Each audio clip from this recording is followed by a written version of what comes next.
Entramos en un segundo bloque con dos ponencias más técnicas. Aunque vamos ajustados en el horario, estamos cumpliendo bastante bien la programación. Creo que a Rubén todos le conocéis. Conocéis a María Fernanda, conocéis a Sonia, junto con Eduardo Alonso, que le tengo por aquí también.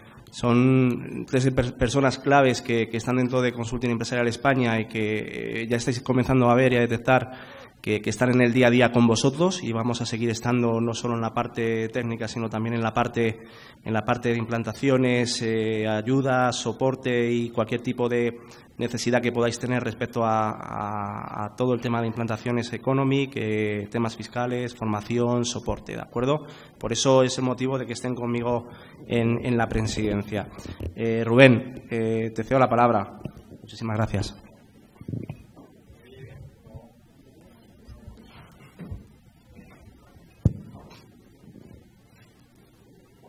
¿Ahora? ¿Se oye ahora? Sí. Vale. Bueno, pues como dices, buenas tardes.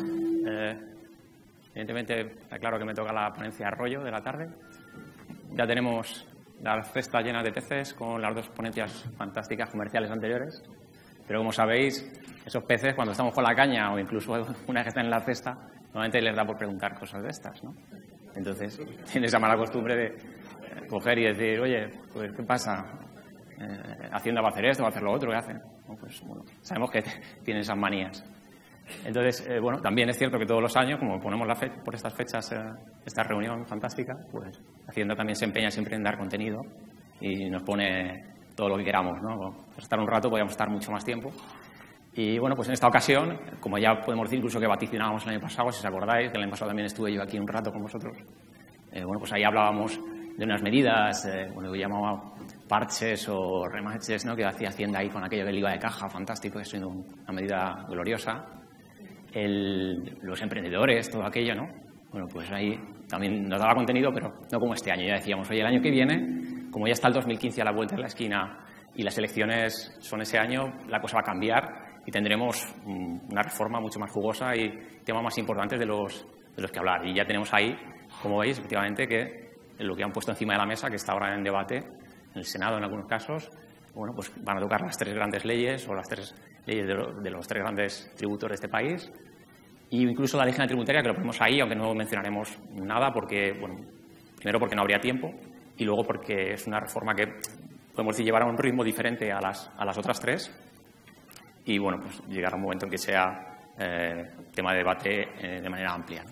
Entonces, bueno, como decía, el tema político en estas situaciones influye, no sé si es casual o no, pero el tema es que como vamos a tener las elecciones cerca, pues, y tenemos el panorama político además en esta ocasión tan convulso, pues se ve que han dicho, oye, vamos a tocar los impuestos, vamos a ver que los contribuyentes, los votantes, estén un poco más pendientes de nosotros, el gobierno en este caso, y por eso tenemos esta diapositiva, que es la única a la que yo creo que si le hacemos de todo lo que vamos a ver, tuviésemos que decir cuál es buena y cuáles son malas, la única ¿alguien está tocando ahí? ¿Me está boicoteando alguien? Bueno, la única que podríamos decir que pro contribuyente va a suponer un ahorro real, ¿no?, que debería notarse, puede ser lo que tenéis aquí. El resto, la mayor parte, como vamos a ver, son cuestiones bastante técnicas y en la mayor parte de los casos, incluso pues a las pequeñas empresas que nosotros con las que habitualmente trabajamos, pues le van a hacer en muchos casos, pues no sea un favor, sino todo lo contrario. Esta, evidentemente, pues ya se explica por sí sola. Parece que sabéis que en el año 2011 tuvimos una subida de IRPF muy fuerte. Llegamos hasta el 24,75 el tipo mínimo, 52 el máximo, una cosa que no se había inaudita, no lo habíamos visto nunca antes. Y ahora ya veis que hay una intención de, no todo de golpe, pero sí en una doble escala, 2015-2016, pues bajar hasta el 19 y al 45. Se simplifican los tramos y de 7 pasamos a 5 y eso, evidentemente, tiene que provocar que en el bolsillo del ciudadano pues, haya un poco más de dinero porque ha tenido que pagar algo menos. También el otro día me decía alguien, oye, pero si es que si yo tengo pactado netos con mi empresa, bueno, pues si es que tú tienes un neto con tu empresa, pues en su día la empresa tuvo que hacer el esfuerzo y ahora tal. Pero bueno, no será lo normal, ¿no? Esta sería la parte de la renta del ahorro, ¿no? La base general, ya lo hemos visto, pasaríamos, se reduce notablemente. La renta del ahorro ocurre igual, ¿no? Estamos en un 21-27, vamos a llegar al 19-23, además se amplían los márgenes, pues ahora tenemos 16, 20, hasta 24.000, ahora vamos a llegar hasta 50.000, llegaremos hasta 50.000 con el 21%, luego el 23%, bueno, también sería una medida que podríamos decir, ok, eso va a suponer un ahorro para los contribuyentes. Lo que pasa es que esta renta del ahorro tiene una segunda parte, que aquí veis en esta diapositiva, y que serían, sobre todo, de las tres líneas, la segunda y la tercera. La primera, bueno, vamos a decir es positiva también, objetivamente lo es. Sabéis que entre las medidas últimas para intentar recaudar, pues la renta del ahorro se redujo. Se estableció el límite o el criterio del año. Todo lo que estaba dentro, ventas, etcétera, dentro de un año se consideraba renta general y había que tributar a los tipos más altos. Y a partir de un año ya no. Esta regla desaparece y ahora ya, pues como ocurría antes de esa última reforma, cualquier ganancia patrimonial que se obtenga, que sea desde el primer día que se hace la inversión, pues será renta del ahorro y estará en los tipos más bajos, ¿no? Pero la segunda y la tercera, como os decía, ahí la cosa cambia, ¿no? Ahí, bueno, pues Hacienda nos da la de arena, ¿no? La de cal era bajarnos los tipos, pero la de arena es que, bueno, hay unos coeficientes, los que llamamos de corrección monetaria, los coeficientes de inflación, que lo que hacían era que el tipo o el precio de adquisición, en determinados casos, básicamente o exclusivamente en el tema de los inmuebles, pues se incrementaban, ¿no? Se consideraba que cuando uno adquiere un inmueble hace mucho tiempo, pues el paso del tiempo tiene que revalorizarse o actualizarse, mejor dicho, ese precio de adquisición para a la hora de calcular el beneficio que obtengo si luego lo vendo y, por lo tanto, por lo que tengo que pagar, ¿no? Parece algo lógico. Bueno, pues eso que parece lógico ahora ya desaparecerá, de tal manera que ese coste histórico que yo tenga en una supuesta venta de un inmueble, lo que lo adquirí hace 20 años, pues será el valor que tendré en cuenta a la hora de calcular la ganancia y, por tanto, lo que tengo que pagar, ¿no? Luego, entonces, esto va a suponer en la práctica una diferencia, una mayor base de tributación en supuestos de venta de inmuebles en este caso, ¿no? Y el último, el probablemente más famoso, o el que más hemos podido oír en prensa y en televisión, en todos lados, ¿no? Desde que se habló de esta medida, los famosos esos coeficientes de abatimiento. Sabíamos que en el caso de ganancias y pérdidas patrimoniales, ganancias en su caso, si eran muy antiguas, en concreto anteriores al año 94, pues teníamos, ahí afectaba tanto inmuebles, acciones, el abanico era más amplio, ¿no? Si adquiría antes del año 94 o las tenía antes del año 94, sabía que en el momento de venderlas, por esa antigüedad, iba a tener un beneficio, iba a tener una parte de la ganancia que iba a quedar exenta. Eso paró en el 2006, como conocéis y demás. Pero bueno, al menos en esos supuestos de, como yo digo, comportamientos no especulativos, gente que tenía ahí como ahorro, que hizo una pequeña compra en su momento y la tenía ahí, pues si necesitaba utilizarlo, necesitaba hacer esa desinversión, pues bueno, sabía que al menos la fiscalidad no iba a ser muy gravosa o iba a tener ese beneficio. Eso ya desaparece y, por lo tanto, pues ya esas adquisiciones anteriores al 94, en ventas que se hagan a partir del año que viene, pues en principio no tendrán ese beneficio de la antigüedad. Aunque, afortunadamente, y en fechas recientes y dentro de las enmiendas y de las revisiones que se están haciendo a los proyectos en este momento, pues tienen una enmienda del Senado que tenéis ahí, lo que ha hecho un poco por matizar el tema y puesto que, bueno, considero que iba a tener una influencia demasiado importante, bueno, pues porque al final existen, evidentemente, muchos bienes de este tipo con antigüedad, pues dijo, oye, no vamos a establecer, no ser tan radicales de cargarnos los coeficientes de abatimiento porque sí, o desde el primer, o en todo caso, por así decirlo, de manera general, y vamos a establecer un umbral a partir del cual no se aplicarán y por debajo del cual sí. Y ahí tenéis los 400.000 euros de ganancia. Es decir, al final, si yo tengo un bien adquirido hace muchos años, antes del año 94, siempre que la ganancia obtenida en un conjunto no supere ese importe, podré seguir beneficiándome de ese coeficiente de abatimiento que tenía hasta ahora y que en muchos casos supone un ahorro muy grande, ¿vale? Luego, al menos, se ha matizado y algo que efectivamente iba a suponer y estaba provocando incluso en los últimos meses. La gente estaba como loca intentando cerrar operaciones en este año para no verse afectada. Pues bueno, al menos por esta parte, los de corrección monetaria no, eso no tiene ningún matiz, pero estos otros, pues en principio se daría esa posibilidad. Más temas en renta que se modifican, bueno, pues las indemnizaciones por despido, esto os sonará también. Nos encontramos en una situación en la cual, bueno, ahora sigue habiendo, es decir, tenemos el paro que tenemos, quizá no estemos destruyendo empleo, obviamente, como lo estábamos hace muy poquito, pero sacar una medida como esta, inicialmente, en la que se decía que solamente 2.000 euros por año trabajado iba a ser el límite exento en caso de indemnizaciones por despido, pues claro, eso era poco menos que coger a una gran masa de esta población que estaba en ese caso, que tenía la mala suerte de que iba a ser despedido y que iba, claro, encima hacerle tributar, quitarle ese beneficio y hacerle tributar prácticamente por todo lo que obtuviera, ¿no? Si encima no estaba mal en ese momento por esa situación, venía Hacienda y le daba la puntilla, ¿no? Al final parece que se ha reconducido el tema, se ha establecido al menos ese umbral de 180.000 como importe hasta el cual no habrá que tributar nada y a partir del cual pues ya hablaríamos con ese exceso que tenéis ahí. En todo caso siempre aplicaríamos la renta irregular, ese coeficiente que se aplica cuando yo obtengo una renta más de 2 años, etcétera, etcétera, que además lo tenéis al final de la edad positiva y que es otra de las cosas que se recorta.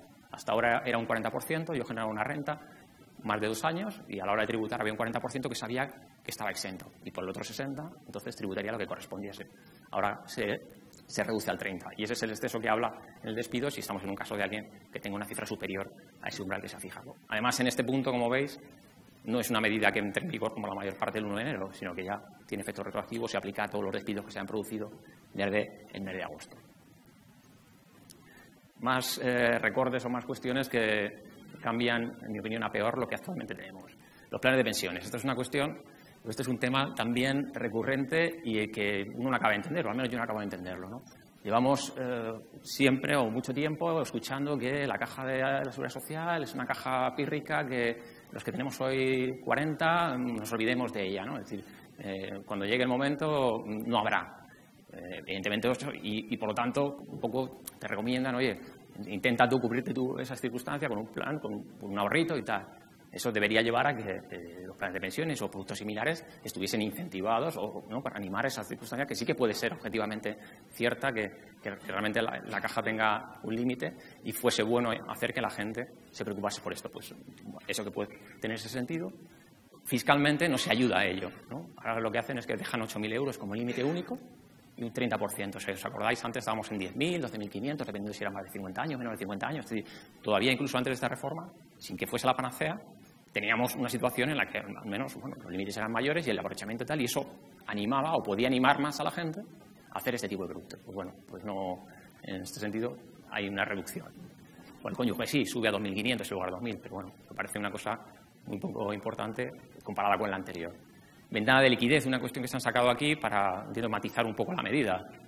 Como sabéis, hasta ahora un plan de pensiones, alguien pone dinero y, bueno, pues solamente si paro de larga duración, cuando llego a la jubilación, es decir, en casos muy tasados puedo utilizar ese dinero, ¿no? Y si no, me tengo que esperar y es, bueno, pues ahora lo que se ha establecido y probablemente provocado por estos años en los cuales ha habido que en muchos casos la gente lo ha pasado muy mal y a lo mejor tenía un fondo de inversión de la época buena, un plan de inversiones, perdón, de la época buena y tenía dificultades para cogerlo, pues bueno, ahora se establecen periodos de 10 años en los cuales uno va a poder retirar ese plan de pensiones si lo desea, ya sin tener que justificar ninguna de esas causas específicas para utilizarlo. Evidentemente también con la fiscalidad que conocemos, que es otro de los motivos por los cuales uno no entiende que estos planes estén incentivados, porque sabemos también que desde el año 2007, cuando uno retira el plan de pensiones, las aportaciones hechas ya no tienen el beneficio del 40 que hablábamos o del 30 actualmente, sino que tributan completamente, ¿no? Entonces, bueno, pues cosas extrañas. Arrendamiento de vivienda, igual, otra reducción más. Había un supuesto en el que los arrendamientos de vivienda dejaban de tributar íntegramente. Si era una persona física, una persona joven, menos de 30 años, quien estaba ahí, bueno, pues eso desaparece y se queda el 60% que conocemos como única reducción o único tipo o beneficio aplicable a todo tipo de arrendamiento. También había una deducción a nivel estatal para los inquilinos, ¿no? Del 10%. En determinadas situaciones, pues igual, se la cargan. No sé. Esto también, esos de los supuestos del arrendamiento de vivienda, siempre ha sido un banco de fraude, un sitio en el que Hacienda supuestamente estaba preocupada porque bueno, había muchas personas físicas que tenían estos arrendamientos y no los declaraban, y parece que este tipo de medidas, pues lejos de animar a estas personas a declarar esa situación y a que, por tanto, mejorar los ingresos de la hacienda pública, pues se toman medidas como esta que probablemente provoquen que aún más, o sea, que haya más bolsa de fraude o dinero negro en este sector del arrendamiento de viviendas, ¿no? Dividendos y derecho de suscripción. Aquí, si os suena el tema de los dividendos, esto casi ya un poco de risa. Las personas físicas, a diferencia de las sociedades los que conozcáis, una sociedad recibe un dividendo y tiene bastante fácil hacer que ese dividendo no tribute, ¿no? Unos requisitos bastante flexibles. El legislador ha entendido que como el dividendo que la sociedad recibe ya ha tributado en sede de la sociedad que lo reparte, pues no tiene sentido que la otra que lo recibe vuelva a pagar otra vez. Eso es lógico, ¿no? Pues es lógico en las sociedades, pero no lo es en las personas físicas. Las personas físicas tienen que tributar y lo único que había era un pequeño beneficio de 1.500 euros, en el cual ese importe no tributaba y a partir de ahí sí, una cantidad prácticamente ridícula, ¿no? Pues ahora yo creo que como les parece tan ridículo, han dicho, mira, pues como a todo el mundo le parece ridículo, pero lo que hago es que lo quito. Y entonces, pues ya ni 1.500 euros ni nada. La persona física recibirá un dividendo pagará desde el primer céntimo y se acabó. En cambio, las sociedades pues sabemos que es totalmente distinto. Los derechos de suscripción, esto también, los que hacéis renta estáis familiarizados, es otro tema que, bueno, cuando uno coge la renta tiene 0,25, 1,23 de derecho de suscripción, 2 con tal. ¿No? Hasta ahora no teníamos que declararlo porque la ley establecía que el derecho de suscripción lo que hacía era que reducía el precio de compra para una futura transmisión de esos títulos. Yo tenía acciones de Repsol, me daba un derecho de suscripción de 3,25 euros, aparecía en mi borrador y en mis datos fiscales, pero no tenía que declararlos. ¿Por qué? Pues supuestamente esos 3,25 los dejaría ahí para descontarlos de lo que me costaron las acciones en su día, el día que los venda y tenga que declarar la ganancia. Yo considero que esto lo han debido decir, que lo vamos a acabar con ello, porque no conozco a nadie que haya descontado los 3,25 en ninguna venta posterior. Es decir, creo que eso es incontrolable y entonces al final habrá dicho, bueno, pues por lo menos que declaren los derechos de suscripción, sea lo que sea, porque como luego no controlo si lo descuentan o no, por lo tanto, eso es una cuestión que a partir de ahora, pues los derechos de suscripción que se reciban de acciones, habrá que pagar por ellos y no se descontarán del precio futuro. Otra medida que también está más curiosa en la práctica en cuanto a lo que supone de la propia operación. Reducción de capital, distribución de prima de emisión. Si los que conocéis este tema, la reducción de capital lo que establece es alguien puso una cantidad X en una sociedad, adquirió X participaciones de su capital. Hasta ahora, si había una reducción de capital y se le devolvía a ese socio parte de lo que puso, si no se le devolvía más de lo que había puesto, pues simplemente lo que se entendía es que se descontaba del precio que puso, no tenía que tributar por nada y simplemente cuando mañana vendiese las participaciones que le quedan, pues declarará un precio de compra inferior y tributará lo que corresponde. Es decir, claro, ¿qué es lo que pasa aquí? Han reducido, o sea, hasta ahora reducías y si no te dabas más de lo que pusiste no pagabas nada, no tenías que declarar ni nada. Pues la prima de emisión igual. Pero ahora Hacienda ha dicho, no, ¿cómo que eso? Vamos a hacer al revés. Ahora vamos a entender que cuando hago una reducción de capital, lo primero que estoy recibiendo no es el capital que puse, sino que son las reservas que la sociedad tenga. Y entonces ya paso a pagar. Pero claro, imaginaos que vamos a tener una escritura, que hemos firmado con nuestro notario de turno, de una reducción de capital que dice que yo tenía un capital de 5 y ahora después de la escritura tengo un capital de 2, pero resulta que los 3 que he recibido para Hacienda no es devolución tal, sino que es una reserva. Eso realmente no sé en la práctica muy bien cómo va a quedar, porque me van a obligar a pagar por ello. Para Hacienda es una reserva cuando realmente, mercantilmente, jurídicamente, es un capital que puse que me están devolviendo, ¿no? Luego, entonces va a haber ahí situaciones un poco extrañas. Está claro que lo que se pretende es adelantar la tributación y, por lo tanto, no quieren esperarse o dejarlo como está actualmente, ¿vale? Los módulos, bueno, igual, el tema de los módulos, un tema tradicional, sabemos que es igual, bolsa de fraude enorme.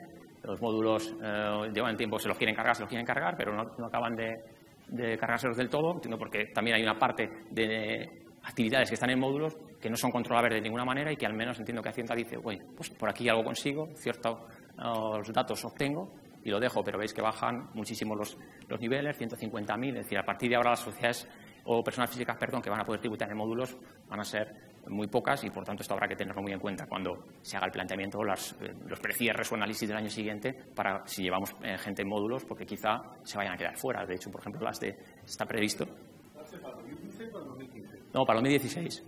Este va el 16. Y lo único, incluso las del 1% famosos, esa lista que existe, pues directamente se cargan, o sea, no pueden estar en módulos, eso es la intención que tienen, ¿vale? Luego, entonces, el tema de módulos va a quedar muy, muy restringido a partir del 2016. Otras medidas, bueno, estas ya son de carácter más técnico y vienen sobre todo a, yo creo, a aclarar o a solucionar historias que han surgido hasta ahora. Pues si todos conocéis, o muchos, los que trabajáis obviamente en el área fiscal, conocéis un famoso informe de la jefe tributaria en el cual discutía, oye, una sociedad de profesional tiene que hacer factura, tiene que hacer nómina, en qué situación está la retribución de esa persona, etcétera.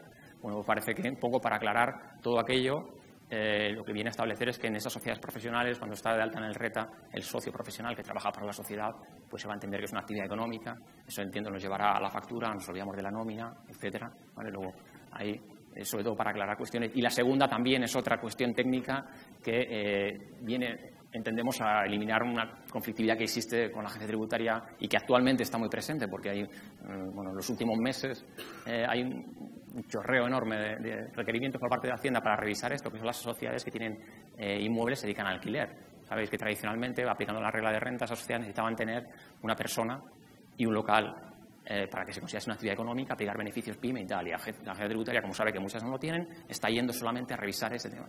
Bueno, pues como eso también daba muchos problemas, sobre todo el local era muy difícil, pues lo que ha decidido solamente, como decíamos, esto siempre decíamos, aquello de tener caseta y perro, pues parece que ahora solo va a hacer falta perro, porque la caseta ya se la quitan de en medio, ¿no?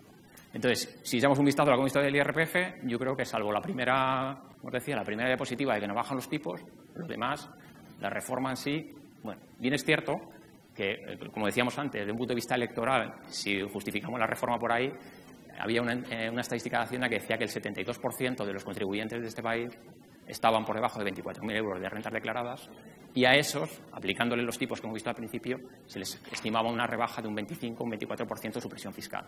Por lo tanto, entiendo que ese 72% de las personas físicas son en las que Hacienda está pensando, o el Gobierno en este caso está pensando, como posibles votos o votantes en esas hipotéticas elecciones y es donde ha centrado su única o principal reforma favorable al contribuyente del IRPF. En el IS, pues si en el IRPF había poco a favor del contribuyente, en el IS y en el IVA, pues mucho menos. De hecho, en el IS, la reforma que tenéis ahí, la reducción de tipos que se aplica, pues a la mayor parte de las empresas de este país, que son las pymes, es decir, la mayor parte son empresas que facturan menos de 10 millones, todos lo sabemos, pues como vemos, está resaltado ahí en negro, en principio, el 25% para los primeros 300.000 euros, que evidentemente es un margen de beneficio que hoy por hoy está fuera del alcance de casi todas las pymes, es decir, todas se mueven en ese 25%, pues en esta proyección de 2014, 15 y 16 no cambia. Seguirán estando al 25%. Luego es una medida que al grueso de las sociedades y empresas de este país no le supondrá nada. ¿A quién beneficiará? Pues las que están actualmente en el 30, ¿no? Que van a bajar, como veis, 28, 25. Bien, bueno, es más, incluso a las empresas pequeñas, otra circunstancia que desaparece es el tema del mantenimiento de empleo. Hay esa medida que sonará transitoria que se estableció, que ya era difícil de cumplir, porque imaginaos que, como sabéis, una empresa que comparando su plantilla de 2009 al 2015 hubiese sido superior al 2008, eso ya era prácticamente imposible, ¿no? Porque a partir del 8 entró la crisis y las plantillas bajaron. Pues aquella que podía cumplir ese requisito al menos tenía la posibilidad de ahorrar un poquito porque le bajaban 5 puntos el tipo de gravamen. Bueno, pues esa medida en el año 2016 va a desaparecer y quedarán equiparadas, ya no habrá esas posibilidades, quedarán equiparadas al 25% como las empresas normales. Luego, entonces, pensando en las pymes, el IS, muy poquito, o por el tema del tipo de gravamen, que sería lo importante, pues nos quedamos como estamos. Serán las grandes las que tendrán ese beneficio. Al menos, como siempre digo cuando vemos esto, al menos a los bancos les han dejado el 30 y no les modifican ni les bajan nada, ¿no? Eso por lo menos es de agradecer. Y el tema de las retenciones, que antes nos decíamos tanto en autónomos como en sociedades, veis que actualmente está en el 21, pues bajará hasta el 19. Y bueno, de hecho incluso en autónomos a día de hoy ya hay algún supuesto en el que las retenciones del 15, como conocéis, por rentar, o bueno, aquellos que tienen una retribución o unos ingresos muy bajos y demás, ¿no? La actividad económica la actividad económica en el IS, lo que hemos dicho antes, arrendamiento de inmuebles, que solamente la persona, el concepto de sociedad patrimonial, esto se rescata, si os suena, esto era después de las sociedades de transparencia, entró la sociedad patrimonial, ahora se rescata solo el concepto, no el régimen de sociedad patrimonial. Aquello fue una cosa muy extraña, tributaba o liquidaba según las normas de renta, pero ahora, bueno, pues a efectos de considerar que no hay una actividad realmente, se rescata ese concepto. Supresión de deducibilidad por deterioros, otra medida, ya no era deducible cuando yo tenía una sociedad, tenía participaciones en otra, se depreciaban las acciones. Ya sabemos que el año pasado no podía adoptar una depreciación, o si la adoptaba contablemente, fiscalmente no era deducible. Pues ahora se extienden hasta el inmovilizado material e inmaterial, inmovilizado intangible, o sea, de todo tipo. Al final, cualquier inmovilizado que tenga la empresa que considere que se ha depreciado, fiscalmente no va a ser deducible, con lo cual una medida, incluso transmisiones dentro del mismo grupo, tampoco. Hasta que no salga del grupo el elemento que vendo, no se considerará si gano o pierdo. Y baja así. Atenciones a clientes, bueno, aquí como también hay bastante fraude en esta cuestión de qué es atención al cliente, qué es no, y los importes, pues ha establecido un 1% de la facturación como una referencia para lo que será deducible o lo que no.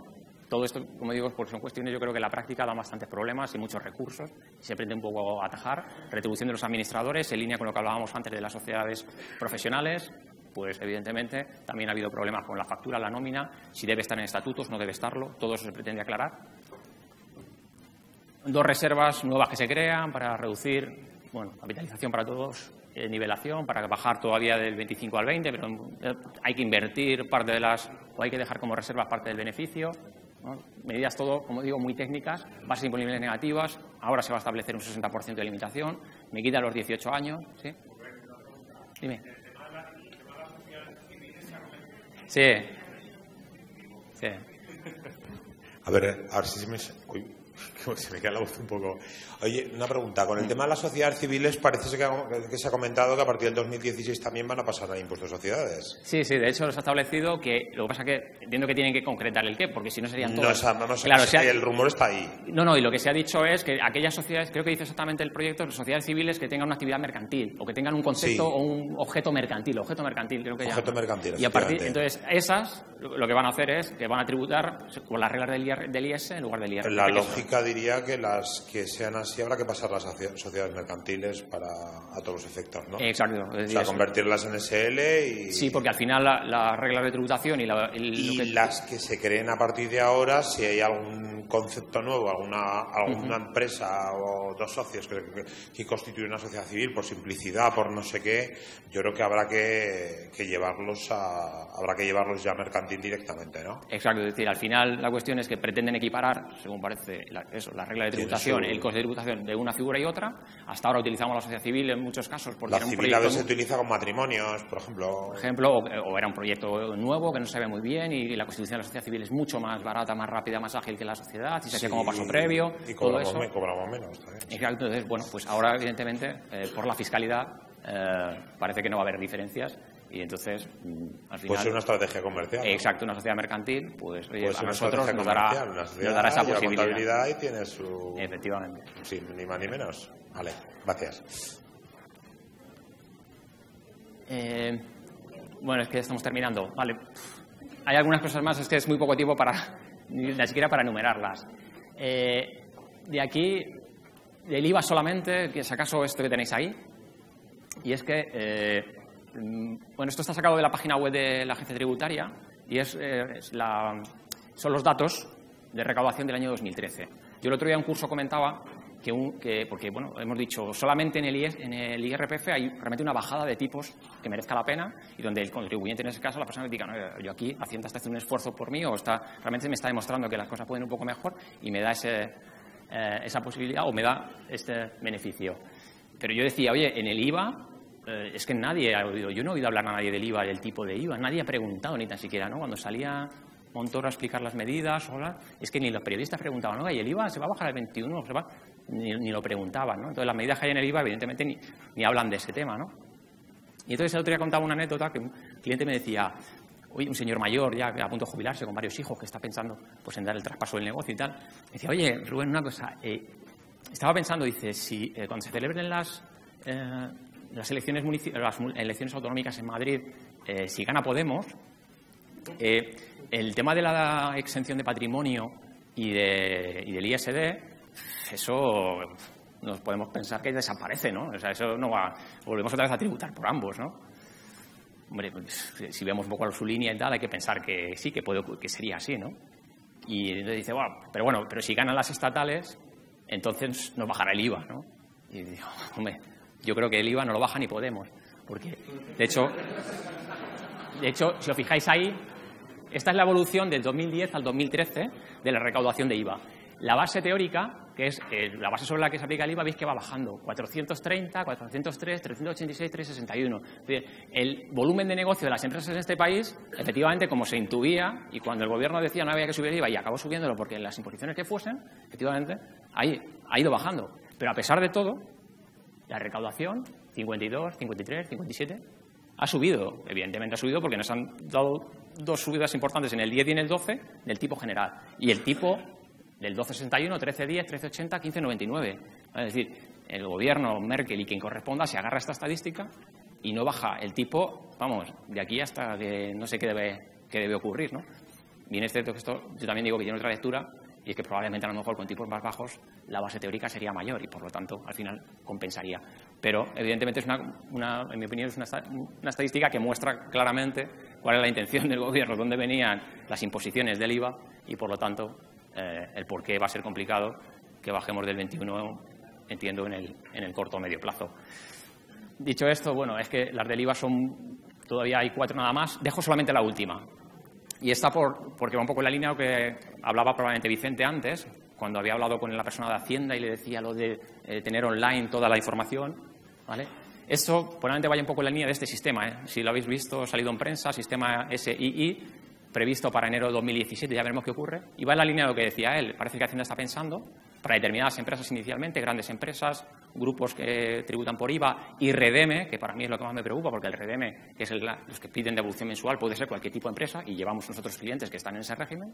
Parece que su intención es obligarles a que, ahí veis, cada 4 días emiten una factura y en 4 días tiene que estar en Hacienda, reciben una factura y en 4 días tiene que estar en Hacienda. O sea, imaginaos la gestión que eso puede ser. Claro, me quitan luego el 340, el 347, bueno, por supuesto, si es que esto esté metido en mi contabilidad y sabe más que yo de lo mío, ¿no? Entonces, una situación como esta, si esto llega a aplicarse, para nosotros entiendo que en la práctica puede ser, bueno, es un bombazo, no sé cómo definirlo, ¿no? Pero es como tener a Hacienda absolutamente encima de nosotros en el día a día, ¿vale? Bueno, perdonad yo tan rápido, pero lo que hay daría para más tiempo. Muchas gracias, Rubén.